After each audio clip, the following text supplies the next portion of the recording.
startups, entrepreneurship, starting your own new business. Join me every week as we dive into stories, topics, and advices from the top founders, innovators, the crazy ones, the misfits, the troublemakers. Every Saturday at 4 p.m. I'll see you there. आज के दौर में कोई एक ऐसा बंदा जो ये वीडियो देख रहा है तो he still that person is definitely at a stage जो मसाला वीडियोस छोड़ के कुछ एजुकेशनल देख रहा है. सो उनके अंदर थोड़ी सी लगन है कुछ सीखने की. और अगर आपके पास जिस चीज़ की कमी है, मिसाल के तौर आपके पास आइडिया है कि भाई मुझे ये करना है, आपको इन्वेस्टर ढूंढना है.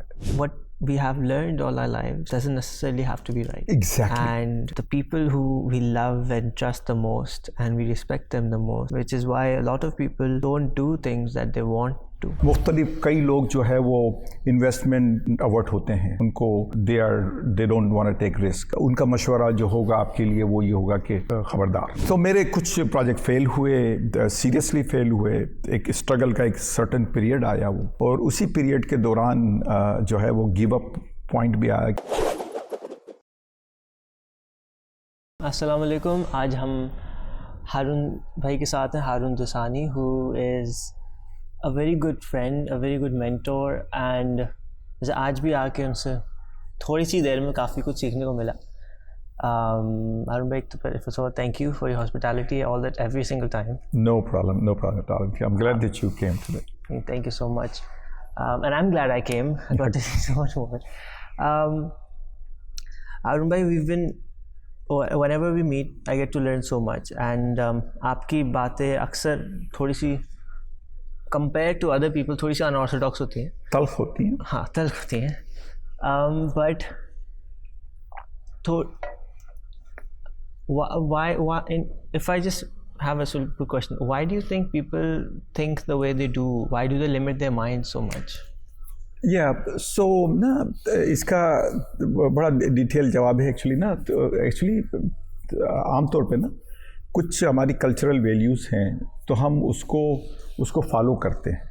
वो एक पैटर्न सा बना हुआ है, उसको हम फॉलो कर रहे होते हैं. तो हम ऐसी एक इंटरसेक्शन पे आ जाते हैं कि जहाँ पर के हमें ये अंदाज़ा नहीं होता कि द प्रॉपर जो रास्ता है वो ये है, बल्कि हम फॉलो कर रहे होते हैं जो हमें सिखाया गया है. अच्छा, मैं ये कहता हूँ कि हमने जो भी हमें सिखाया गया उसको हमने अडॉप्ट कर लिया, ये समझ करके कि वो हमारे लिए बेहतरी है. उसी में हमने इसको चैलेंज नहीं किया कभी. मेरा बिलीव ये है कि चाहे वो आपके माँ बाप हों, आपके उस्ताद हों, आपके मौलवी साहब हों, आपका मेंटोर हो, उस चीज़ को वेरीफाई करो. ज़रूरी नहीं है कि उनके एक्सपीरियंस जो है वो उनका रिफ्लेक्शन जो है वो आप पे भी वही होगा जो उन पे था. मुख्तलिफ कई लोग जो है वो इन्वेस्टमेंट अवर्ट होते हैं, उनको they don't want to take risk. तो उनका मशवरा जो होगा आपके लिए वो ये होगा कि खबरदार. कुछ लोग जो हैं वो रिस्क टेकर जैसे मेरे जैसे हैं, जो कि कहते हैं कि ये A1, 2 and 3 तीन चीज़ें वेरीफाई हो जाए, जंप कर लो. You know, if the 50-50 chances of success, then I will take the chance. You know, and alhamdulillah work for me. तो मैं ये कहता हूँ कि ना ज़रूरी नहीं है कि आपको जो बताया गया है, सिखाया गया है, उसको आप 100% अडॉप्ट करो. वो रेफरेंस पॉइंट है हमारी लाइफ के, वो हमें एक तजज़िया देते हैं. हमें ज़रूरी नहीं है कि हम उनके तजज़िये को अडॉप्ट कर लें. बाज़ औक़ात हम इसको अडॉप्ट इसलिए करते हैं कि हम उनकी रिस्पेक्ट करते हैं. बाज़ औक़ात हम इसलिए करते हैं कि हमें ये सिखाया गया है.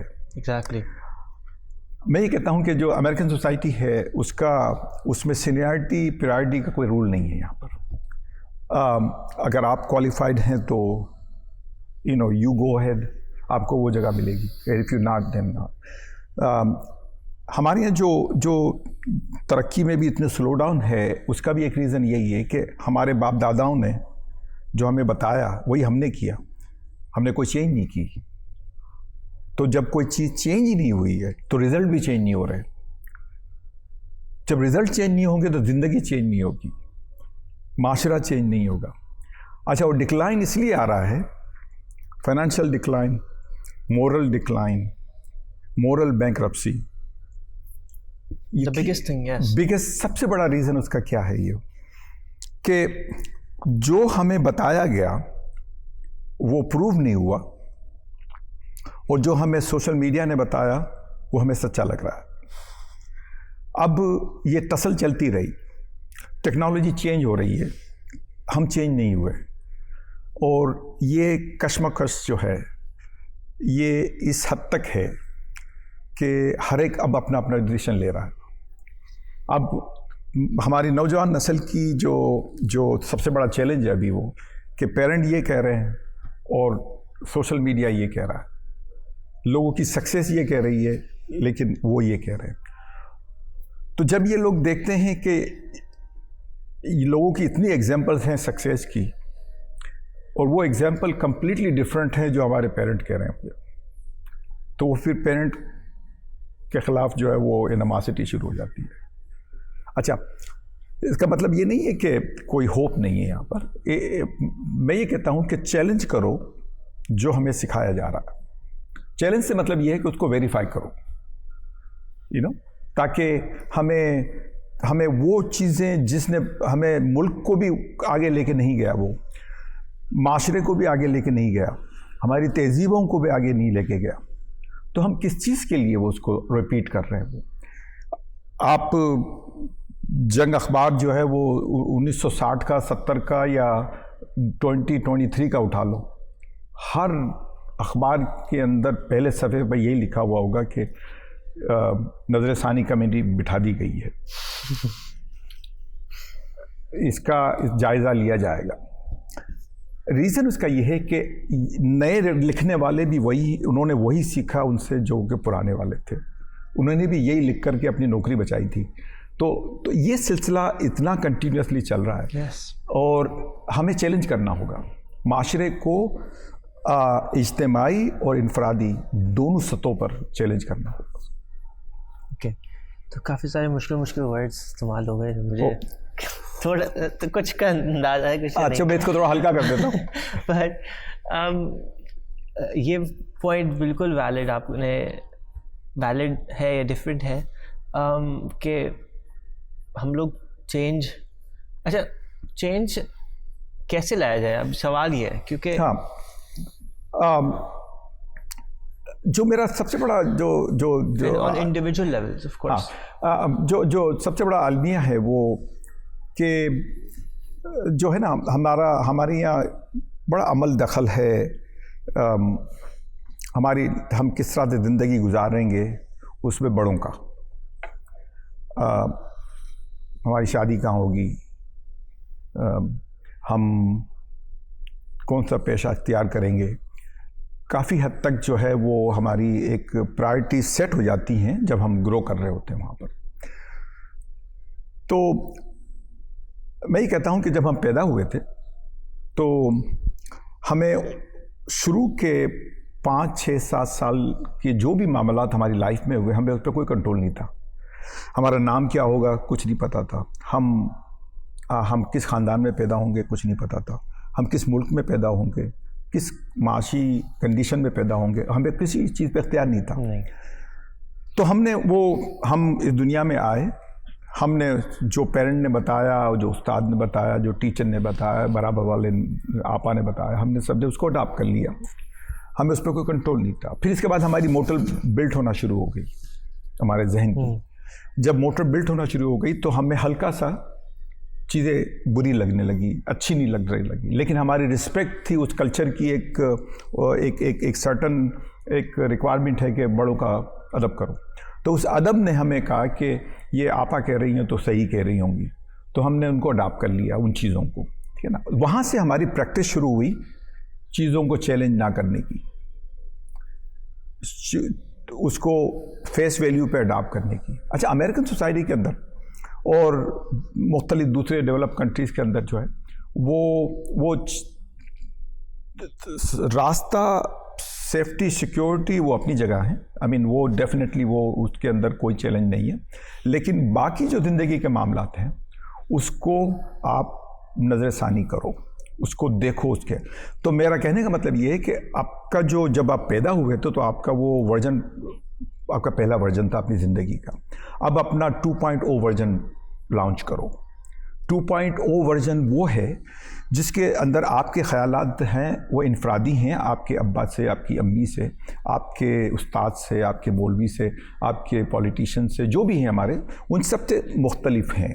उसके अंदर आपको जो अक्सर हम डिसीजन नहीं ले पाते वहाँ पर, उसका एक ख़ास रीज़न ये भी होता है कि हम किसी को नाराज़ नहीं करना चाहते। मतलब हम चाहते हैं कि चीज़ों का ख्याल रखते हुए चले। ये वो तमाम हमारे समाजी बर्डन हैं जिसको मैं गार्बेज कहता हूँ। जब आपके सामने एक नई नस्ल के तौर पे आपके सामने एक डिसीजन मेकिंग का पॉइंट आया है, तो आप ये कह रहे हैं कि वो क्या कहेंगे, या ये बुरा लगेगा या उनको बुरा लगेगा, तो आपने बेसिकली जो हमारे पहले वालों ने किया, आपने उसी को रिपीट कर दिया कि मतलब बजाय इसके कि आप उसमें जिद्दत लाते, बजाय इसके कि आप उसके अंदर कोई एक नई एंगल लाते आप उसको। तो हमारे यहाँ इसलिए कोई चीज़ डेवलप नहीं हो सकी। परचून की दुकान है,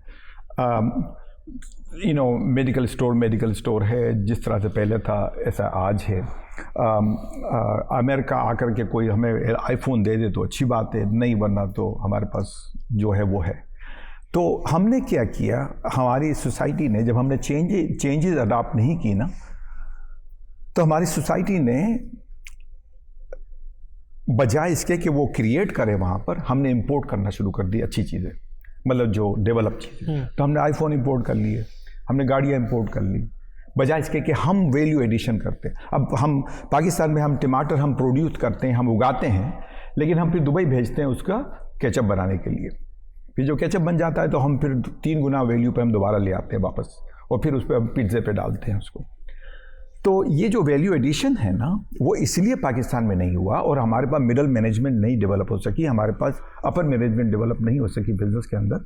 उसका रीज़न ये है कि हमारे पास वैल्यू एडिशन प्रोसेस जो है वो डेवलप नहीं हो सके। अच्छा, वो क्यों नहीं हो सके? वो रीज़न उसका ये है कि हम बैचलर ऑफ आर्ट क्रिएट करते रहे। हमारे ग्रेजुएट जो है वो क्रिएटिविटी नहीं थी, उनको पास करना था। हमारे जो 150 के करीब यूनिवर्सिटियाँ जो हैं वो फेल हुई। उन्होंने माँ बाप को तो खुश कर दिया ग्रेजुएट बना करके, लेकिन मुल्क के लिए कुछ नहीं हुआ वो। और हमने लाखों की तादाद में ग्रेजुएट जमा कर दिए, लेकिन उसका कोई फ़ायदा नहीं उठा सके। मैं नहीं कह रहा कि पाकिस्तान की तालीम ख़राब थी, लेकिन पाकिस्तान को पूरा सिस्टम जो है वो उस बुनियादों पे डेवलप ही नहीं हुआ। हमारे यहाँ जो है वो माँ बाप खुश होते हैं कि मेरा ग्रेजुएट हो गया, लेकिन वो अचीवमेंट है ही नहीं जब तक कि उससे कोई रेवेन्यू ना जनरेट हो। अच्छा,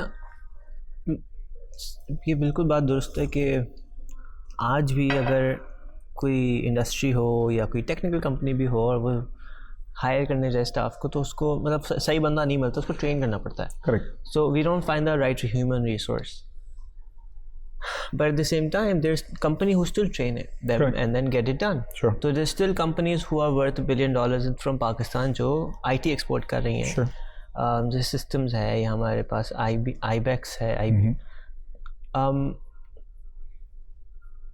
मैं इसमें ज़्यादा नहीं जाऊँगा क्योंकि ये एक ऐसी चीज़ है जो बहुत ज़्यादा शायद इतना प्रोडक्टिविटी ना हमें इस कॉन्वर्सेशन में दे, but when the industrial revolution was happening and everything was happening, why didn't our industries and manufacturers actually expand into final? Very good question. मैं जो मेरी अपनी बिलीफ है इसके बारे में, वो ये है कि Pakistan went through a very lot of big zigzags as a country. Yes. As a country, as a nation, we went through.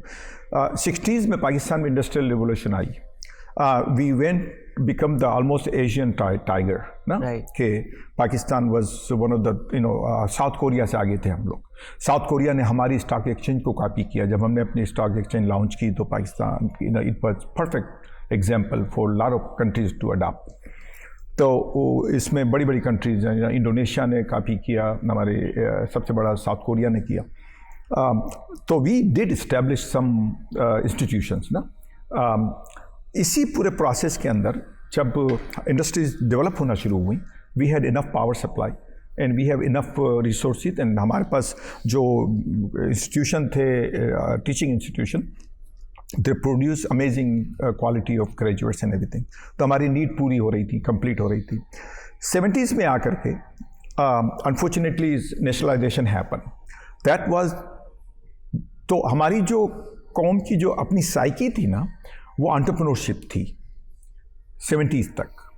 जब नेशनलाइजेशन आया उसके बाद 10 साल के अंदर वो साइकी, जो नेशन की जो साइकी थी, एंटरप्रेन्योरशिप की साइकी, वो चेंज हो गई रेंट सीकिंग साइकी. कि मुझे अब रेंट चाहिए, मुझे रिस्क नहीं लेना. रिस्क टेकिंग जो है वो कन्वर्ट हो गई रेंट सीकिंग के अंदर. और रिस्क कब लेती थी गवर्नमेंट? और जब लोगों ने रिस्क लेना छोड़ दिया कि मुझे क्या ज़रूरत है, कल गवर्नमेंट नेशनलाइज कर देगी मुझे. तो ये ट्रांजिशन था ना, उसने पूरी कौम की सोच बदल के रख दी मेरी नज़र में. But it also happened in Bangladesh. No. Nationalization it went through this. Of course, it went through this. But at the same time, they had one unit of thinking. One of the biggest thing they did was they really, even though फौज ने उनको जितवाया, लेकिन मैं ये कहता हूँ कि पाकिस्तानी फ़ौज ने हरवाया, बल्कि उनकी फ़ौज ने जितवाया की बगैर. तो हुआ ये कि उनका फ़ौज डिफेंस सिस्टम है, वो never took over the civilians, and that kept the civilian keep प्रॉस्पेरिंग.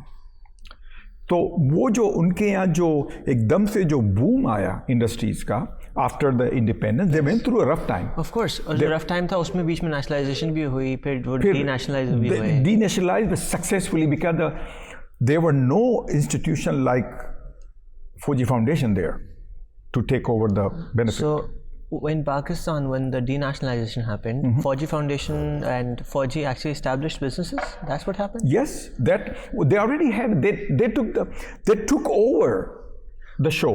So when nationalization happened, it was the army taking over rather than... No, not the nationalization happened because of the asset become the nationalized. हाँ, लेकिन उस वक्त तो बहुत सारे मुल्क कर रहे थे, तो उस वक्त के हिसाब से... No, not बहुत सारे मुल्क कर रहे थे. There was a capitalism everywhere. Pakistan just happened to have a socialism leadership, socialized leadership, and this social concept was executed. उन्होंने उठा करके टेक ओवर कर लिया बैंकों को, स्कूल्स को. I mean, and then the spirit of entrepreneurship left the country. So individual जो freedom होता था, right, कि रिस्क लेनी है. Right. So then who left? Jagirdar left over there. बड़े बड़े जो है वो industrial gone, industries who create the job, they gone. Who left? Who was agent there? The agent was only the military, the solid institution there, and that's where द chaotic situation start to happen. So the only industry left for the private sector was to get into the real estate. Right. And that's what happened. And that's a very unproductive investment. Yeah, real estate is a be honest with you, it's just to, and even in the real estate, the same institution is involved. Right. So what you have left for the civilians, it's a very unfortunate situation that we try to dissect that what happened to Pakistan. Nothing happened to Pakistan. If you take this establishment out, everything is fine. Right, and even right now, people are willing to take risks. This Absolutely, so uncertain. Yes, so I think right now one of the biggest equalizer that will help Pakistan to come back is the IT sector. Right. Because for that you don't need any infrastructure except as long as you have electricity and internet. Yes, and that's something that we have already. Right. So I think there is a hope end of the tunnel and light that can help Pakistan excel. At least going from the $2 billion export to maybe a $20 billion. Inshallah, for sure. So I know बहुत सारे लोगों ने पूछा है ये और आपने बहुत बार बताया है, मैंने भी सुन चुका हूँ, लेकिन just to get a little back story of you, क्योंकि आई नो कितनी बार आप कहानी सुना चुके हैं ये, बट ब्रीफली अगर आप थोड़ा सा बता दें कि when did you actually come to the US and जो आपकी इनिशियल इन्वेस्टमेंट्स थी जो आपको अपलिफ्टिंग करने में हेल्प करी, वो कौन सी थी? देखो, मैं ये कहता हूँ कि ना, my life is full of struggle, tragedy, unfortunate situations, but every time somehow Allah subhanahu wa ta'ala gave me some strength, and maybe there was my commitment behind it. I came through winner, you know. तो मैं सबसे बड़ा उसको जो मैं देता हूँ ना क्रेडिट, जो हाउ द लाइफ चेंज ना, मैं बड़ी स्ट्रगल फैमिली से हूँ. I mean I just my family came from India and they move to Hyderabad Sindh, and मेरे फादर जो है वो छोटा सा वो थैले बनाने का काम करते थे.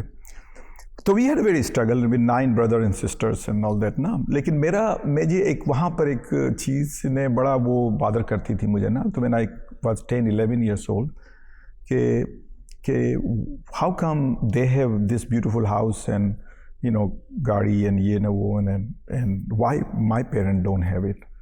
And then in the next couple of years, I realized that my parents went through the struggle of the migration and all that. And I mean, they are not too, and they are doing whatever they can. But it put me under pressure that I need to change the family tree of my family. जो इसकी ब्रांचें हैं ना, वो उस वक्त change होंगी जब मैं कुछ करूँगा. So that was the motivation behind it.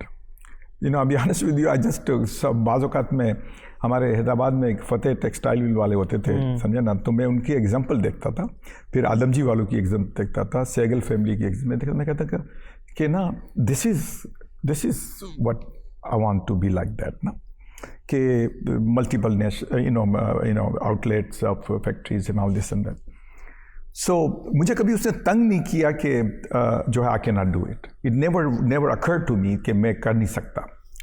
मुझे इतना पता था कि पाकिस्तानी सिस्टम में मुझे टाइम लगेगा, however I can do that. तो मैंने अपने छोटे छोटे गोल बनाना शुरू किए कि भाई मुझे पहले तो सबसे बड़ी है कि मुझे अच्छी जॉब चाहिए. I mean there were no business something. तो मैं छोटी छोटी चीज़ें बाद का बेचता था, इधर उधर करना अपना. Or so I never shy away from doing that too, even though I was feeling bad in front of the friends and everything. But I did whatever So इसी दौरान जो है वो चीज़ें मैं छोटी छोटी चीज़ें बेच के अपनी इनकम बनाता था. फिर I did investment in to the gold की टिकिया वगैरह लेकर के ना. देयर वाज पाकिस्तान में ना वो गोल्ड का चॉकलेट वो कहते थे उसको. अच्छा, हाँ वो. तो I used to buy that with the little money that I have it. और मेरे पास कि गोल्ड के तो पैसे नहीं होते थे, तो वो सलाखें होती थी एक वो उसकी सिल्वर की. तो सिल्वर की छोटी सी सलाख होती थी, तो वो लेते थे. फिर उसके बाद प्राइस बढ़ जाए तो हम बेच देते थे उसको. तो हम 2-3 दोस्त थे उसके अंदर. तो मैं उसको जो है वो करता था. इस तरह से मैं करके मैंने कुछ पैसे जमा किए. तो हैदराबाद में कासिमाबाद की एक स्कीम निकली थी, तो उसके अंदर मैंने जो है कुरानदाजी होनी थी उनकी. तो मैंने भी उसमें 3400 रुपये उसकी फाइलिंग फी जमा करके उसको जमा करा दिया. इसके अंदर मैं ये बताता चलूँ कि मेरे दोस्त मैंने हमेशा से रखे थे वो लोग जो वेरी सक्सेसफुल थे. इवन के बचपन में भी 14 साल की, 15 साल की, 17 साल की उम्र में भी मैंने दोस्त वो रखे थे जो कि मुझसे ज़्यादा वेल इस्टेब्लिश थे. मतलब जिनके कारोबार थे, जिनके पेरेंट रिच थे, उनके पास गाड़ियाँ थी. मैंने I don't know, it was not by design, but मेरी अट्रैक्शन उसी पे होती थी. तो वो लोग करते थे इस टाइप के इन्वेस्टमेंट.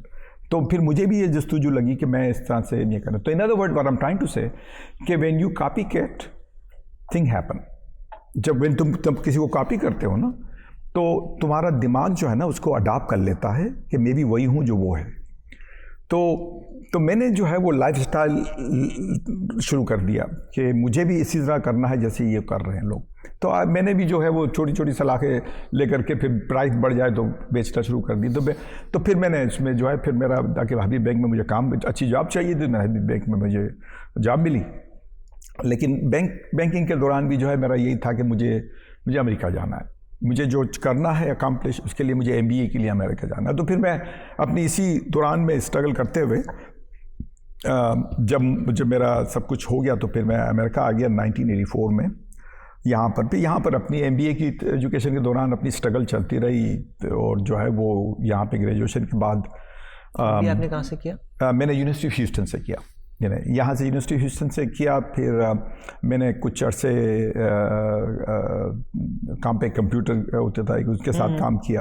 उनकी जो थी वो एक फाइनेंस का डिपार्टमेंट था तो उसके अंदर काम किया। फिर उसके बाद जो है वो मैंने अकाउंटिंग फर्म के साथ काम किया। तो वहाँ से एक्चुअली मुझे दोबारा वो अपनी जो एक मिशन था मेरा कि आई वांट टू डू वो समथिंग वो डेवलप हुआ वहाँ से दोबारा कि मुझे जो है वो मैं लोगों के पोर्टफोलियो मैनेज करता था, प्रॉपर्टी एंड इन्वेस्टमेंट पोर्टफोलियो। अच्छा। तो वहाँ से मैं उनके इन्वेस्टमेंट ढूंढता था, फिर इन्वेस्टमेंट की कलेक्शन, उनकी रिकॉर्ड कीपिंग वो करता था। तो फिर वहाँ से फिर मैंने अपना शुरू कर दिया उसके दौरान। लेकिन इस पूरे प्रोसेस के अंदर मैंने काफ़ी जो है वो स्ट्रगल की। वही प्रोजेक्ट जो मैं अपने कस्टमर के लिए मैं ढूंढता था तो दे वर वर्किंग आउट फाइन। जब मैं अपने लिए कर रहा था तो it was struggle. And so मेरे कुछ प्रोजेक्ट फेल हुए, सीरियसली फेल हुए। एक स्ट्रगल का एक सर्टेन पीरियड आया वो, और उसी पीरियड के दौरान जो है वो गिव अप पॉइंट भी आया कि अब छोड़ दो। I mean it might not be the job is the best alternative. लेकिन दिल नहीं मानता था कि I know if anybody can do it I can do it too. तो इस दौरान हुआ कुछ मैंने प्रॉपर्टी के भी अपने प्रोजेक्ट यहाँ पे फेल हुए मेरे। डाउनटाउन में एक हमने बिल्डिंग ली थी, वो फेल हुए। But at the same time every stage पर ना दो चीज़ें थी उसमें। एक तो ये कि अगर फेल हुआ तो लर्निंग हुई, अगर फेल नहीं हुआ तो कुछ पैसे बने। बट मेरा मिशन हमेशा से था कि I want to go to the next level. तो वो नेक्स्ट लेवल जो है ना, जब हम जिंदगी में अपना ये गोल जो है वो मूविंग टारगेट बना देते हैं ना, तो यू अकम्प्लिश मोर। अगर आपका सिर्फ टारगेट बना हुआ है ना और वो मूव नहीं हो रहा तो देन आप स्टेगनेशन आ जाती है, you are stagnant now and it doesn't go anywhere. तो मेरी लाइफ में हमेशा से जो कुछ है वो कि मैं always looking for the next project. It is not the greed, and I love the greed. By the way, I'm one of the guys who promote the greed. Greed honi chahiye. Greed make you more productive. So it is some part greed ke you want to do more, and then you share, then you keep because you have more. So तो उसने मुझे काफ़ी मौका दिया कि भाई मैं अपने अगले लेवल पे जाऊं। तो मैंने जब अपनी रियल एस्टेट का काम अपना चल रहा था, इसी दौरान फिर मैंने जो स्ट्रगलिंग बिजनेसेस जो यहाँ पे थे उन पे मेरी एक्सपर्टीज़ है टर्न अराउंड प्रोजेक्ट्स। तो आई स्टार्टेड डूइंग के वो कभी फैक्ट्री कभी ले ली, कभी कार वॉशेस, उनको टर्न अराउंड करना। वो struggling car washes, they not doing any profit, लेकिन हिस्ट्री में कभी प्रॉफिट करते थे, अब नहीं कर रहे वो प्रॉफिट। तो देन आई कम इन, मेरा एक फार्मूला है, either you change all the M's और one of the M and it will work. तो M is a machine, marketing and man. So any of those three you change, or all three of them you change. Machine, marketing and men. Men क्या होता है? Men, people. Oh, men, okay. It's the people. So when you do that, you don't change men, you train them, you retrain them. So in other words, new retraining, new equipment, new technology, and new digital marketing. So if you do all that, then chances are that old owner didn't do it, and now you're doing it. So it will help, and it did. So मैं आया इसी दौरान अपना I keep working on some of the other side investments in IT and some other thing, in all that. Today तुमसे जो बात कर रहा था कि we are working on the 2 different projects right now. Alhamdulillah. One is a crypto VC fund. Inshallah we will launch soon. And other one is one of the company we will take to the inshallah Nasdaq in next 8 to 12 months. That's amazing. So these are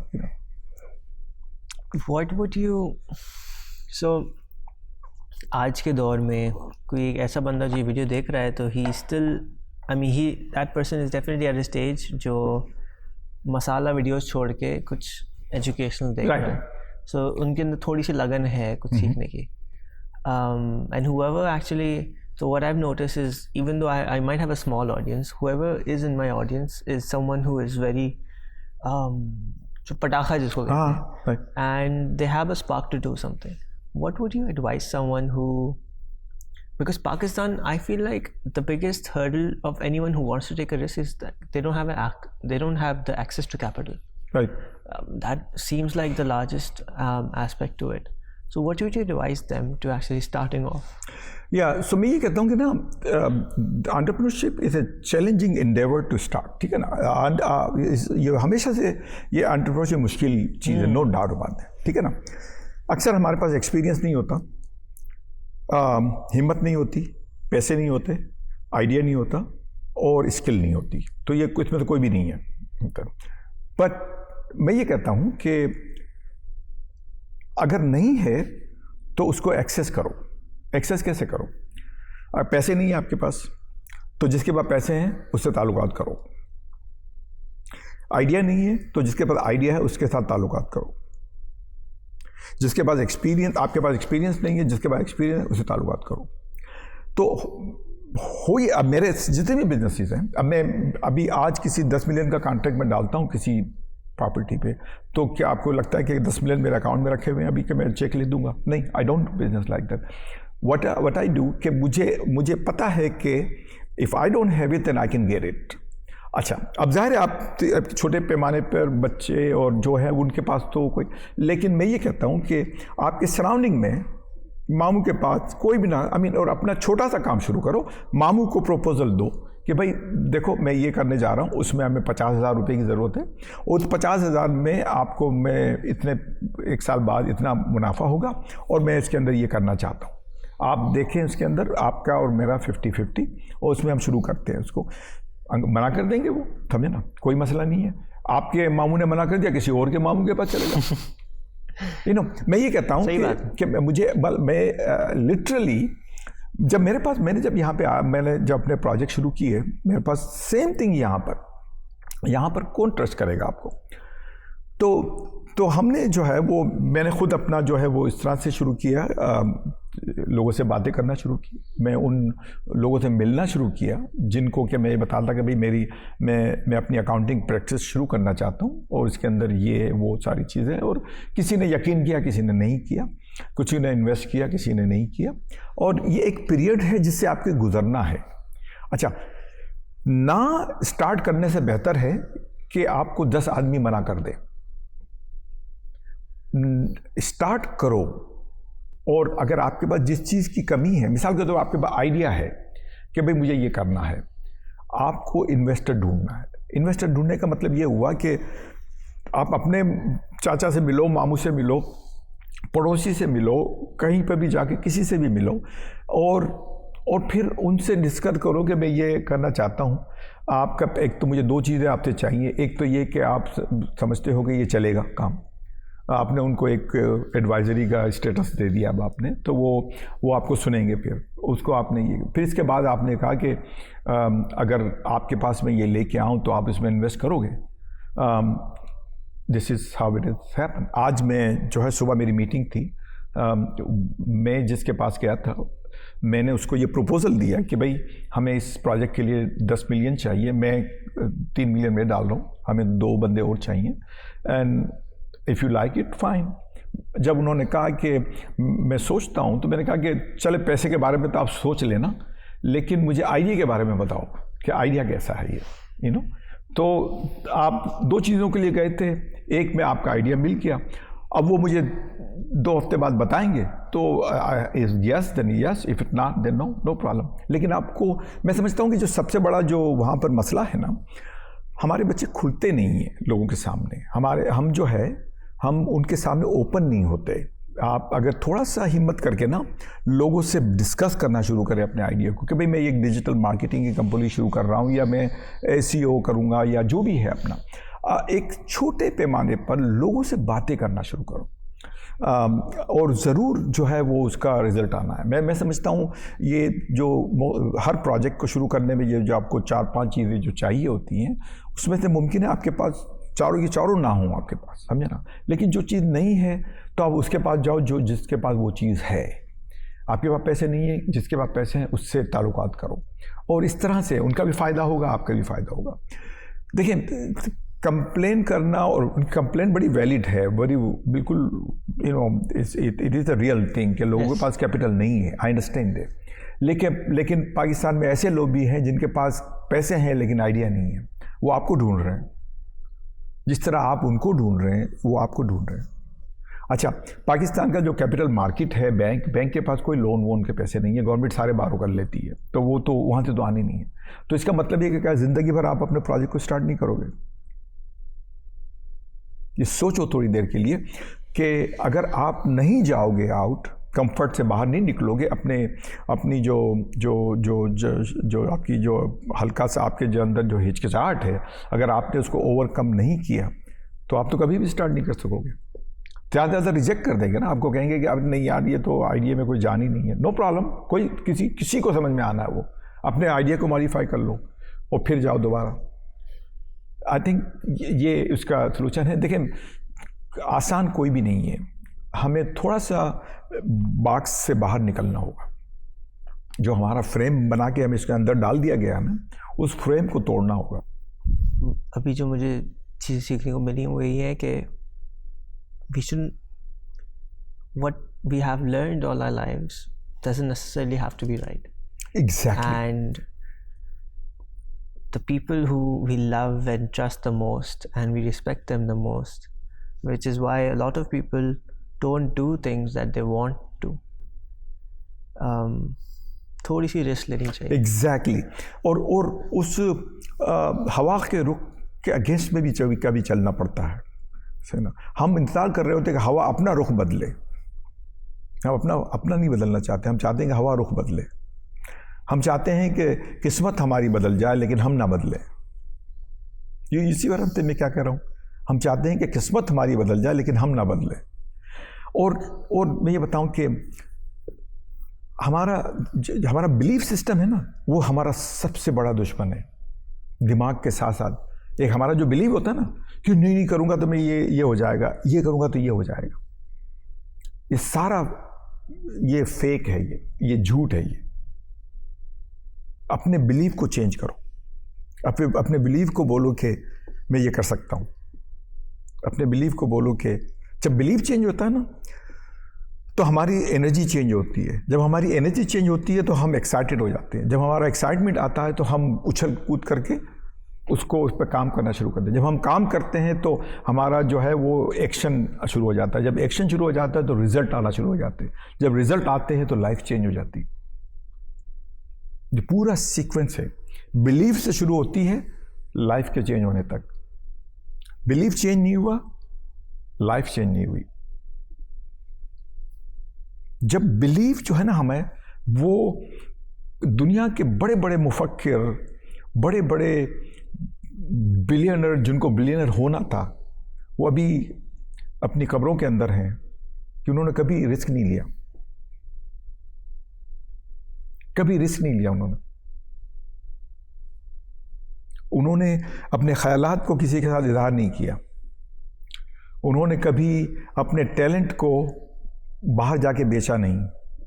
जिसके पास पैसे थे, पैसे वाला इंतज़ार करता रहा कि कोई टैलेंटेड बंदा है मेरे पास, और टैलेंटेड बंदा इंतज़ार करता रहा कि कोई पैसे लेके मेरे पास आए। सही बात है। देखें, अल्लाह सुब्हान ताला ने डिस्क्रिमिनेशन किया है सबके साथ। किसी को पैसे दिए लेकिन उसको अकल नहीं दी, किसी को अकल दी उसको पैसे नहीं दिए, किसी को शऊर दिया लेकिन उसको पैसे नहीं दिए, किसी को स्किल दी, वो बड़ा आर्टिस्ट है वो, लेकिन उसको जो है वो बाकी काम की चीज़ें नहीं दी। क्यों? और कुछ को अकल दी और पैसे भी दिए मगर उसको फिर भी कंफ्यूज कर दिया। नहीं, लेकिन उसका इसलिए कि उसका इसीलिए ये दुनिया बनाई, वरना वो उसको अकेले को बना देता वो। हाँ। कि भाई तू ही आ जा, तेरे अकल भी दे दी, पैसे भी दे दिए, स्किल भी दे दी, सब चीज़ दे दी, लेकिन नहीं किया। उसने पूरी दुनिया उसके सराउंड में बनाई। तुम्हें पता है ये कि ये पूरी दुनिया क्यों बनाई गई है? इम्तिहान के तुम्हारे लिए नहीं, ताकि तुम इसके अंदर रहो। ये दरख्त है, ये तुम्हारे लिए बनाया गया है, ये ताकि तुम इससे फल उठाओ। ये एक्चुअली तुम्हारे लिए बना। हमें अल्लाह सुब्हान तआला ने हर एक को मास्टरपीस बनाया है, पता है तुम्हें? हर एक मास्टरपीस है वो। हम फिर उसमें से गलतियां करते हैं, फिर जेल जाते हैं। हम फिर उसमें से जो है वो चीटिंग करते हैं और फिर हम लोगों को नुकसान पहुंचाते हैं। फिर हम फिर गुस्से में आते हैं, किसी को शूट कर देते हैं। लेकिन उसने तो हमें मास्टरपीस बनाया था। तो कहने का मतलब ये है कि ये हम जब बिलीव्स को चेंज नहीं करेंगे, लाइफ चेंज नहीं होती। बड़ा कनेक्शन है इन दोनों का। बिलीव क्या? बिलीव ये है कि मौलवी ने कहा, हमने यकीन कर लिया।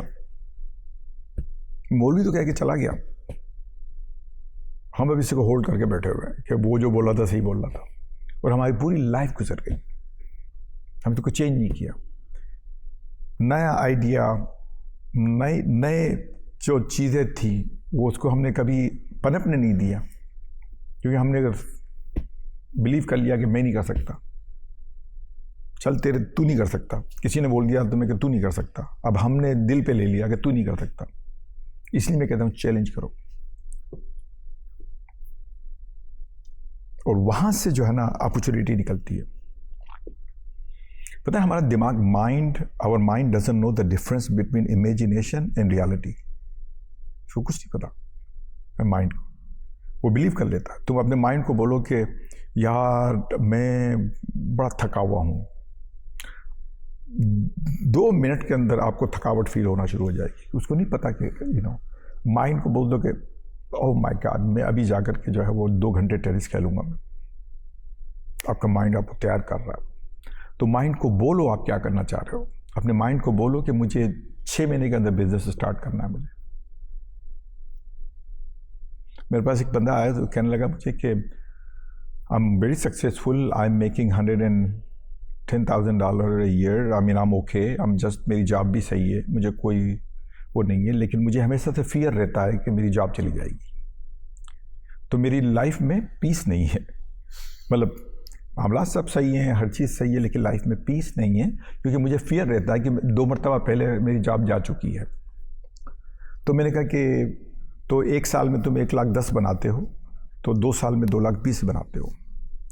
तो मैंने कहा कि अब तुम ऐसा करो कि तुम्हें मैं 1 महीना देता हूँ, तुम अपना एक 20 आइडिया जमा करो कि how I can make $220,000 in next 12 months.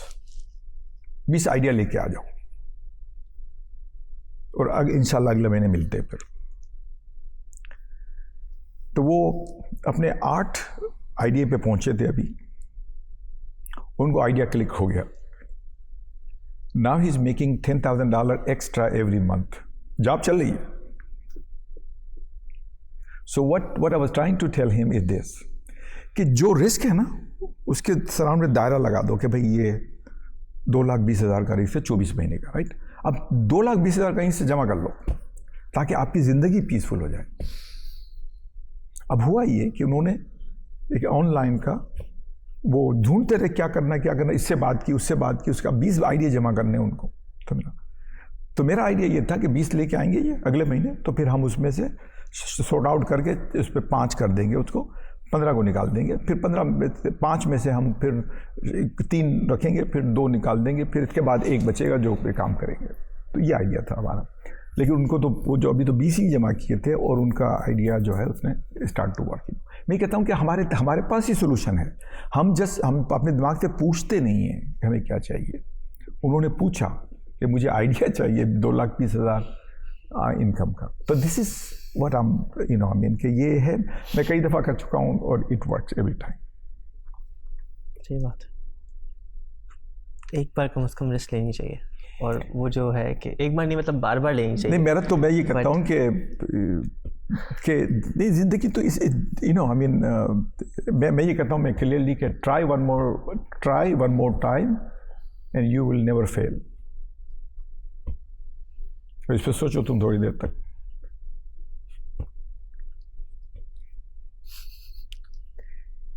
तो ये ज़िंदगी के मामलात हैं जो कि ना eventually you get the best out of it.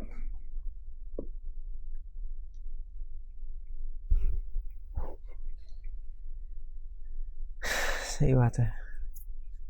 चले काफ़ी सारा विजडम मिल गया, काफ़ी सारी चीज़ें सीखने को मिल गई। नहीं आई एम हैप्पी कि रिकॉर्ड हो गया क्योंकि then I can like listen to it again, share it with people.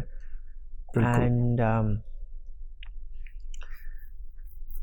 I know I will keep on pinging, but like if someone else wants help from you, what's the right way to not contact you, because then people just start bugging you. Yeah. But what can someone do to actually make your time for them worth it?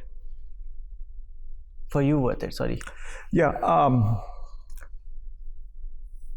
I know मैं तो ये इस type के जो outlet जो हो जाते हैं तो मैं अपना शेयर कर लेता हूँ चीज़ें, लेकिन मेरे पास में कोई चैनल वगैरह नहीं है ऐसा कुछ। Of course. हाँ, तो ये कि like आपको कोई लिंक्डइन पे मैसेज कर सकता है या आपको फेसबुक मैसेज कर सकता है। हाँ, लिंक्डइन पे कर ले वो। हाँ, I don't use the Facebook too much, is mostly garbage, so इसलिए आई जस्ट। लिंक्डइन पे ये नहीं कि आप सॉर्ट आउट कर सकते हैं कि कोई काम का बंदा है तो राइट नहीं, I mean if anybody has a question, anything really you know, I mean बाजू का जो है ना is just a sort out करना होता है उसको। समझे ना, this all need to be done is sort out the thing, and solution is you, it's not me.